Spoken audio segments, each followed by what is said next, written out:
Welcome to Soulishfemme. Soulishfemme is a channel solely dedicated for you where I help focus in prospering body, spirit, and soul.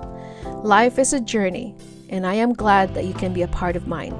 As you explore my vlogs and my real talk episodes, I hope you will find inspirations and motivation you are looking for. Remember that life is not going to wait around for you. Therefore, live a life with intentionality and curate the life you've always dreamed of. As much as I love to share about my faith in the Lord Jesus Christ, I also would like to showcase my passions in life such as food, travel, fashion, beauty, and many more. To truly be free from the shackles of the system's limitation, you must decide once and for all to live unapologetically and live a life that makes you feel alive and rejuvenated every single day. Perhaps I am a hopelessly romantic person, but I truly believe we are meant to enjoy the wonders and the magnificent beauty the world has to offer. If you are ready to embark on your healing journey from traumatic experiences, feel free to check the link below to enroll in this course through Udemy. I will see you there. Thank you. Hello, everyone. Welcome back to another podcast, Becoming the Master of Thy Oneself. I don't know which book I acquired this quote from, but it says, "Man may become the master of himself and his environment because he has the power to influence his own subconscious mind. Human beings only value that which has a price.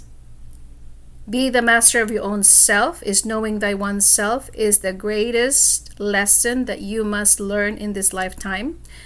It is very hard, especially for us, those who love to control people, to not micromanage those around us.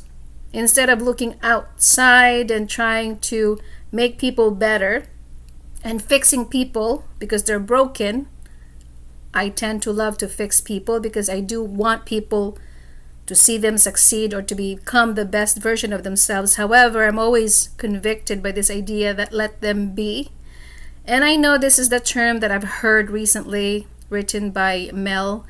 And no, she's not the Mel Gibson actress or the actor that you think. She's actually the motivator speaker, whatever you want to call her, motivational speaker. And somehow letting go is very hard concept because we tend to really just want people to become like us, to do the things that we like to do, and to reflect and to make a clone, to make the clone out of us because we want them to know that we are better than them. And of course, this is very hard controlling other people and controlling yourself at the same time. You cannot really control yourself and being the master of your own self, and then here you are trying to change people and try to control people. It doesn't work that way, which is easier said than done. Because how can you possibly be a master of your own self when you're trying to control other people? I'm not saying that when you're raising children that you should not give them parameters or guidelines or directions, because children do need supervision. They actually need guidance because somehow children still have not fully developed in their way of thinking. However, when we become an adult, clearly you know what adult looks like and they have a grown body. Majority of grown body doesn't mean that they're mature in the head. This is why, as much as we want to say that there are grown bodies out there, but it doesn't mean that they are mature. It doesn't mean that they're living their lives the best way they should, or they have mastered themselves, because majority of us do not really have the time to master ourselves. So you could probably ask the question, how can I master myself? How can I know myself, Glenna? What are the suggestions? What are the things that I can do? And of course, this takes a lot of time. Self-awareness, as I always say, is always the first step. When you're not aware of who you are actually just basically a zombie walking around oblivious to who you are. Because when you are out of touch and you don't know who you are, for instance, I always talk about your triggers, about your traumas, all of the things that we automatically do, the behaviors that we do, is because it was programmed in us when we were children. These are automatic behavior responses that we have imitated from people. We have actually embodied from the people around us, because children tend to copy. We tend to emulate the caretakers in our home, our parents, friends, the TV shows that we have watched. And that's why sometimes we are not aware, because we're so focused on looking around, trying to copy people's personality and behavior without knowing that actually we are not embracing our own personality. I did not know that actually I was getting so caught up on television. When I was a child, I used to copy actresses on TV, and I would change my hairstyle one minute, my fashion the next minute, trying to be cool, and next thing I know, I didn't know exactly who I was, because as a child, when you're in the teenage years, you're still trying to figure out who you are. You don't know fully your identity. You lack of the concept of who you really are, that you are going to look around you copying everybody else, and you actually get lost in the true self, because you are so caught up in the phase of copying, embodying other personality except your own, until of course you become a grown woman and you decided to say, you know what, I'm going to take the time to get to know myself, to be aware of the things that I gravitate towards. What are my passion? What are my skills? What are the things that truly I feel alive and rejuvenated, especially when I do them? What makes me happy? These are the things that you're aware of. And additionally, if you're aware of your triggers, as I said, it all comes down from your childhood. We all have different triggers, but they all might look differently, but they all come from the same source, our upbringing, the culture that we were exposed to. These are the things that made us who we are. And so if you do not like how you were brought up, and if you came from a dysfunctional family, like I did, some of it are very toxic, and you don't want to bring that on to your children or to your environment, and you want to change the course of that family of yours, the dynamics of your family. Maybe you had lack of support in your family growing up, and you thought it was acceptable, and they probably suppress your emotions.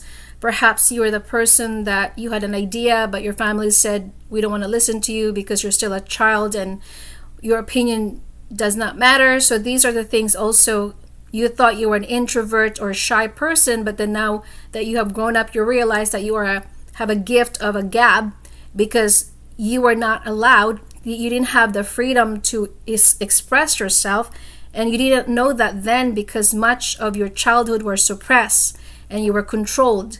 And that's why you thought that you were such a shy person, when in fact you were just not supported. You were just not per se given the liberty to express how you felt, and therefore you lack of understanding of yourself. Another way to master yourself is to go and be silent and ask God to reveal to you who you really are.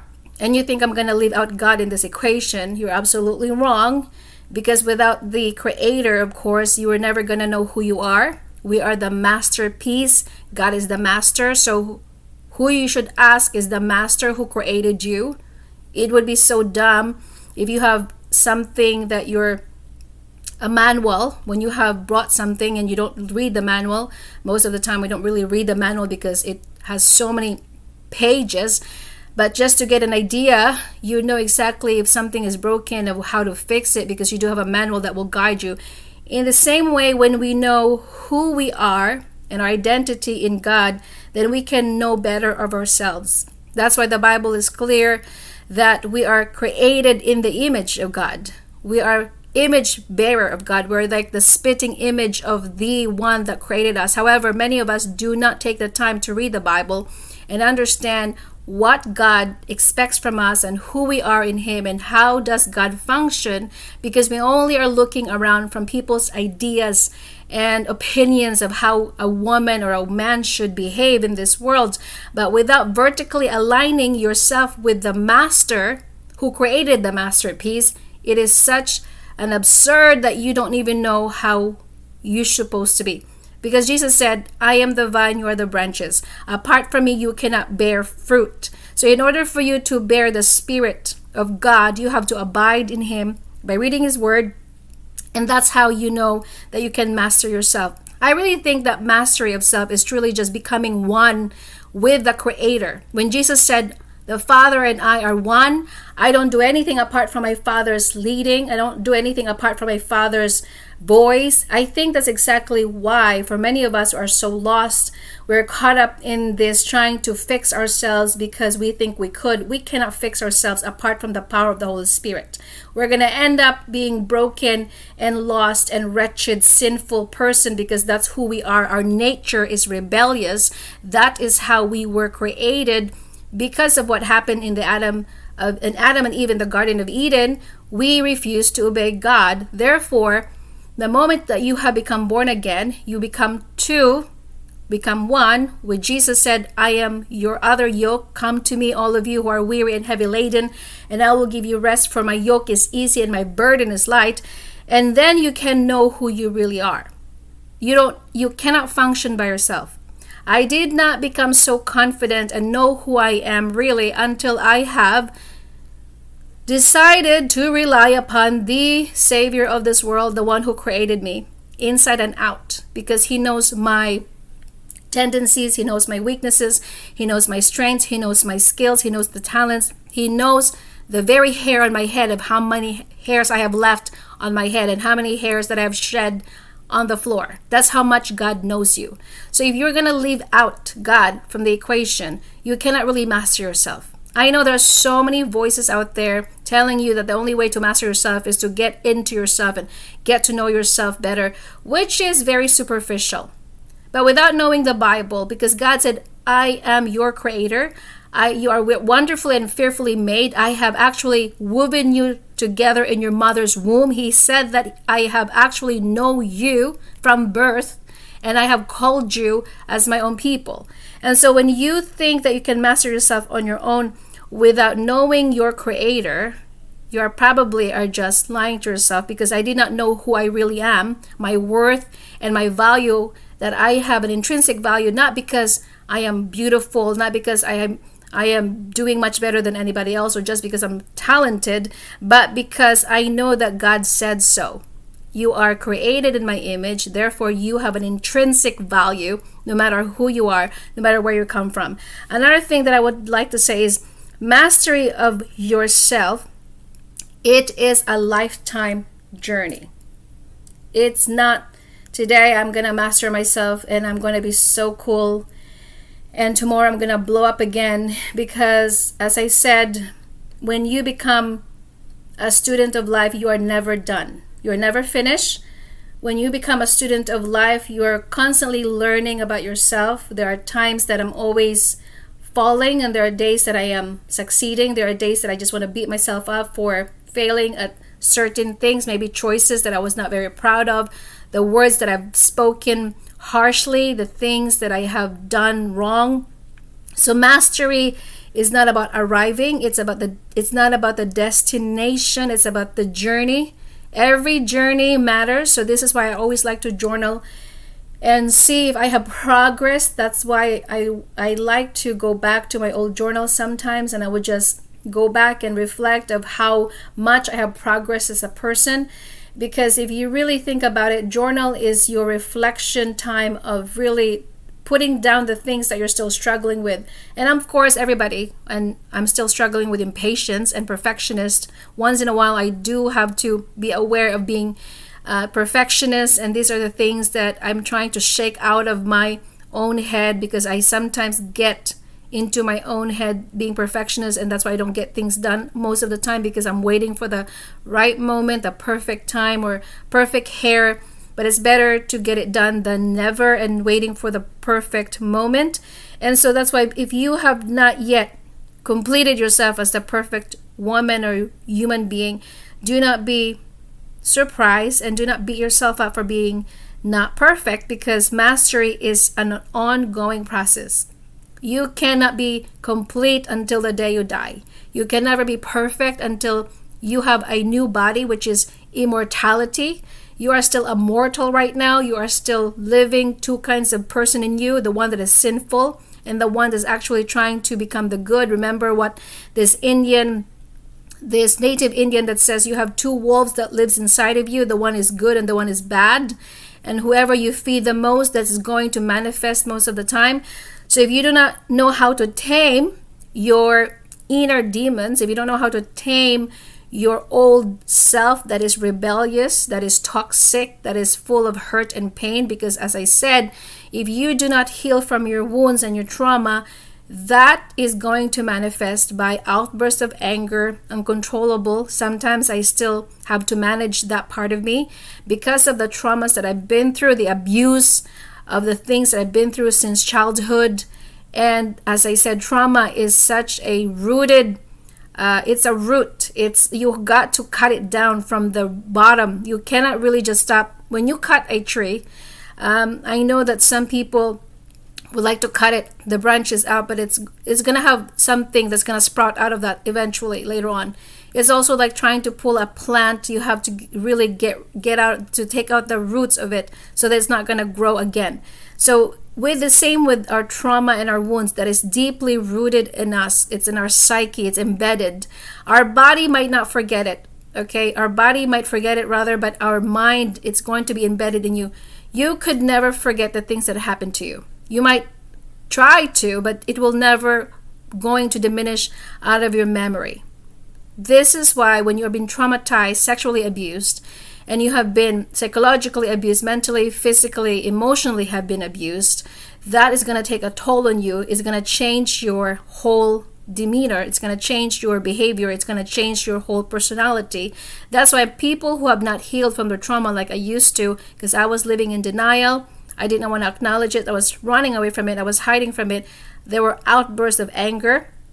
There were times that I just don't want to do anything. You become apathetic, atrophy. You become so depressed and so down to a point where you don't want to do anything at all. Isolation, of course, is one of the things that people don't want to do anything in.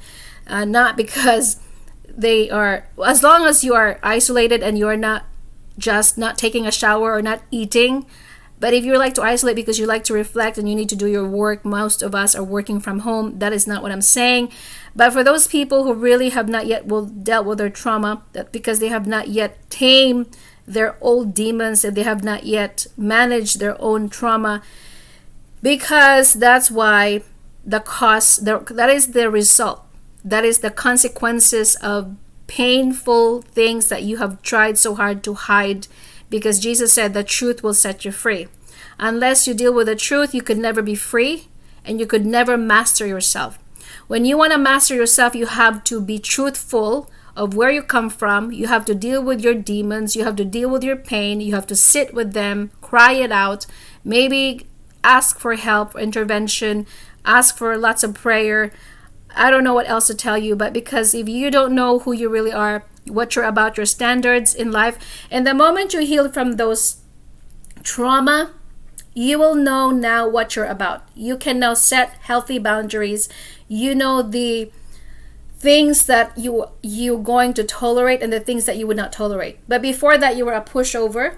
Before that, when you did not know what boundaries look like, you are just a doormat, and that you're so gullible, easily to be manipulated and controlled because you did not know any better. But the moment you got healed from those trauma and you discovered who you really are and you mastered yourself, that's when the time that you will not take BS from people, that you will know how to push back and you will know how to defend yourself and you will know how to say no to some people that are takers of your energy. You can now have the discernment to actually remove yourself from anyone that does not contribute peace in your life. That's the important part, and the beautiful part of mastering yourself is now you will no longer tolerate toxicity in your life, and you will no longer going to condone any behavior that does not resonate with you. You are going to just remove yourself politely or minimize your time with those people that are not giving you the same kind of energy. That is the beautiful thing about knowing who you are, because you are now in your power. You can now say, this is how much I can give you, because I can sense that you are not really willing to give me of what I want. Because before, you're always available for people. You're a people pleaser because you want people to love you, to like you, to accept you, to validate you. And that's why, because you don't know who you are. You don't know what your standards are. You are just keep on giving until the time that you said to yourself, why am I so resentful? I'm always giving. I'm always available for people. They keep on taking. And you think you're doing yourself a favor when in fact you become so bitter because now you're going to say, well, I keep on serving people and yet I don't get anything back in return because you do not master yourself. So it says that his environment, because he has the power to influence his own subconscious mind. And it all starts also with our thoughts. You are what you think. According to the Bible, that if you are going to fix your thoughts on what is true, honorable, right, pure, lovely, admirable, to think things are excellent and worthy of mind, worthy of praise, rather, we are influenced by our subconscious mind. Our subconscious mind, as I said, these are embedded thoughts, habits, behavior patterns. These are belief systems that we have been repeatedly ruminating in our mind since we were a child, the belief system that we used to tell ourselves. So subconscious mind does not know the difference between now and before. The subconscious mind is always present. Whatever you tell your subconscious mind is going to believe it. If you're going to say, I am a millionaire right now, your subconscious mind doesn't really know whether you're a millionaire or not. Your subconscious mind doesn't have a concept of time. It only have a concept of today. Okay, so this is something that I really am learning still, that when God revealed to me that your thoughts is always now, the I am. When you tell yourself, I am beautiful, it's going to believe it. I am smart, I am capable, it's going to just take it because you are feeding your subconscious mind in the present. Because as I said, the subconscious mind doesn't have a concept of yesterday. It doesn't have a concept of, lying between the truth. Whatever you feed it is going to magnify. You just have to convince yourself until that you are actually going to believe it. So that is all that I would like you to think about, that when you master your own self, you are going to thank yourself for it because now you know the things that you accept and the things that you do not accept. And I think that is all that I would like to talk about. That mastery of oneself is a project. It is a continuous cycle of life. It doesn't end until the day you die. You're always going to revolve or evolved rather. You're always going to change. I am not the same woman as I used to be 20 years ago. When I look at myself in the mirror, I look different, but I also feel different.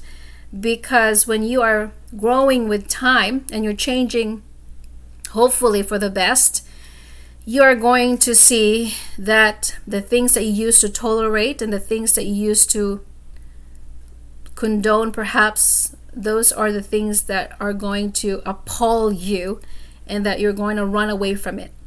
So take your time to really reflect on yourself. Maybe that's your homework for this week. And ask yourself the question, what are the things that makes me happy? What are the things that makes me alive? What are my trigger points? What are the things that I'm still struggling with? Maybe I'm still struggling with confidence, lack of confidence thereof. Maybe I am still dealing with insecurity.